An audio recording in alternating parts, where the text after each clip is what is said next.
আজ মহাদেবের গল্প বলবো। মহাদেবকে ধরুন আমরা স্নান করাই কেন, মানে শিবলিঙ্গকে আর কি বলছি। শিবলিঙ্গকে আমরা স্নান করাই কেন? দুধ দিয়ে হোক, গঙ্গা জল দিয়ে হোক, দই দিয়ে হোক, মধু দিয়ে হোক, কেন? শুধু স্নান করানোরই রীতিটা কেন? অন্য কোনো ঠাকুরের ক্ষেত্রে কিন্তু এতটা নেই, কিন্তু মহাদেবকে স্নান করানোর রীতি আছে। কেন জানেন? সেই গল্পটাই আজকে বলবো।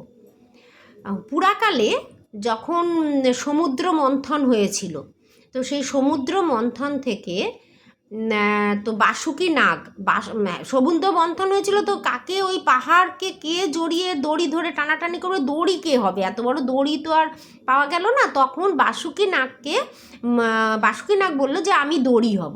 তো বাসুকি নাগকে দড়ির মতো পেঁচিয়ে পাহাড় ঘুরিয়ে ঘুরিয়ে তো সমুদ্র মন্থন করা হয়েছিল। তো সেই সমুদ্র মন্থন থেকে অমৃত উঠে এসেছিলো, জানেন তো। তাই নিয়েই তো দেব আর অসুরদের মধ্যে ঝগড়া হয়েছিল, তার থেকেই রাহু কেতুর জন্ম।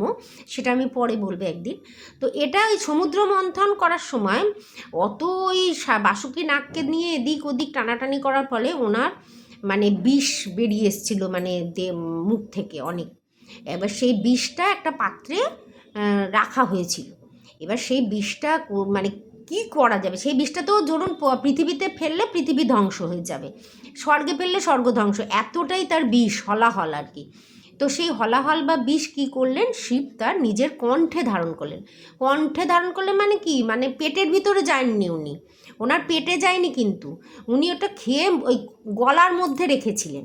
ওই জন্য উনি নীলকণ্ঠ, ওনার নামই নীলকণ্ঠ। নীলকণ্ঠ কেন? বিষ খেয়ে তার গলাটা নীল হয়ে গেছিলো, তাই নীলকণ্ঠ ওনার নাম। তো উনি তো ওই গলায় ধারণ করে রেখেছিলেন। এইবারে ওনার না গলায় ধারণ করার ফলে অত বিষ, তো ওনার সারা শরীর গরম হয়ে গেল, মানে জ্বলতে লাগলো আগুনের তাপের মতন।